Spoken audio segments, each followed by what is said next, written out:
Ang kampanay tuluyan ng gigit.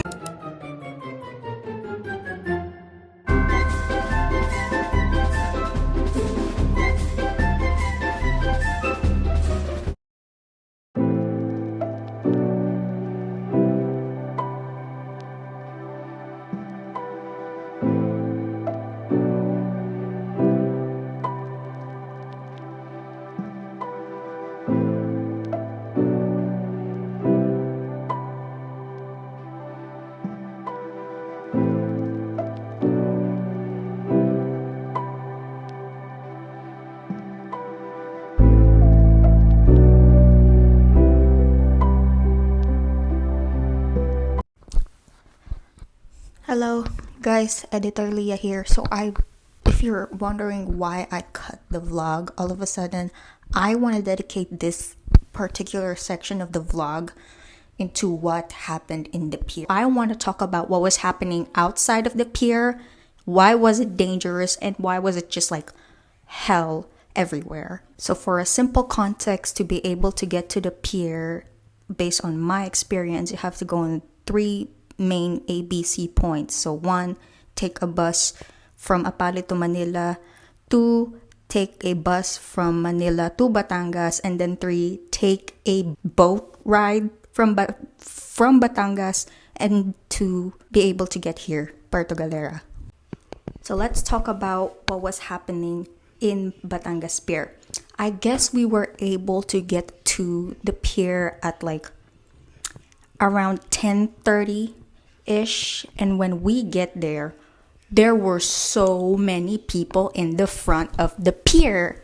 It was just like one whole, this, if I can tell you guys how it looks like, these are like pasalubong corners. Yeah, there are vendors, there are people selling their things, and within that very space area right there were just people, long lines of people.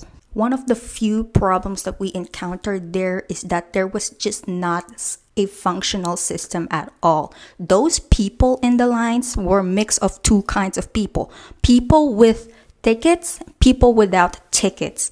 There were no specific line or a sign whatsoever that separates the people with these 2 things. And I don't know why, but for some reason, it was just chaotic. There were cars going in and out. Few people seemed to get in, but so many people just try to get in. Like, of course, if you were there and when you see that long line of people, you would ask what the hell is going on. That's the thing. We do not know what was going on.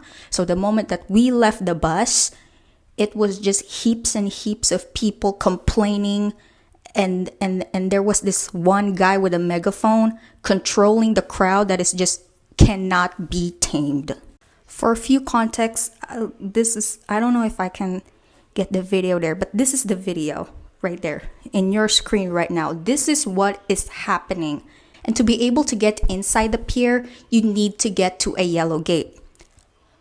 The line is so long that for you to be able to get to the gate, you have to go through this long ass line that is so far from the gate. It's like a parking lot in there. It wasn't necessarily like really long, but there are a lot of people waiting. And of course, you know my mom, she's not gonna want to wait that long ass line in the heat. So what we did is we tried to cut in the line from, like, I guess the furthest point, which is like a huge parking lot, to being just a few meters off the gate. And when I tell you, when we cut that line, it was just like the line was not moving at all. It would move one by one.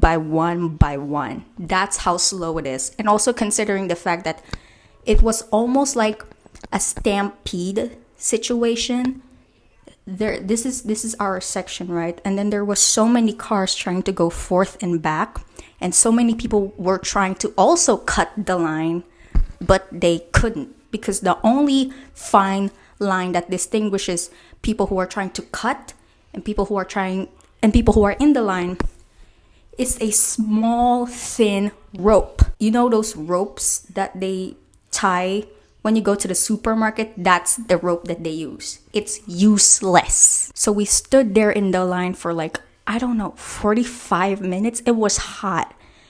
And it just rained before the sun came up. And the fact that people are just like squeezing in and squeezing in and squeezing in. There was one report that someone, well, not almost, passed out in that line. I guess that's enough indicator that you should have made a better system, but you didn't. So after cutting and cutting and cutting the lines, we were able to get through the yellow gate. I was with someone when we get through the yellow gate. And what's worse is that when we get inside the pier, there were people, but it wasn't as many people as it is outside.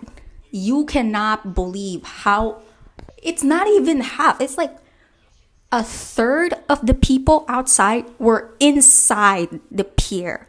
And also considering the fact that some people have been like waiting in line and like 6 a.m. and they still couldn't manage to get through. We already managed to get inside at like 11:30, so it took us 1 hour to be able to get inside the pier. But imagine the people who's been there like till morning and still was not able to get through. And I guess the worst part of everything is that there were incidents of bribery happening outside the pier. And there was this one girl, I think it was like while we were waiting for our boat to arrive, my mother talked to this one girl and she literally bribed one guy. I can't remember, it was just she bribed a guard like $3,000 to be able to cut through the line and get into the fucking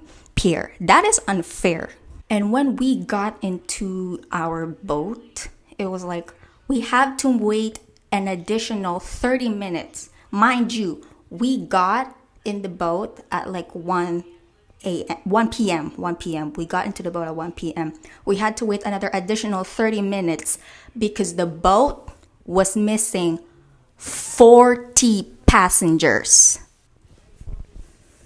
Why? Because the line was so long, everything has to be delayed because there was no system at all. I know that I don't have much proof to show to you guys, but I swear to God, they need to make a system for this because it's still happening right now. The situation is still as worse as it is like yesterday because so many people have and will miss their boat rides if they continue operating like this.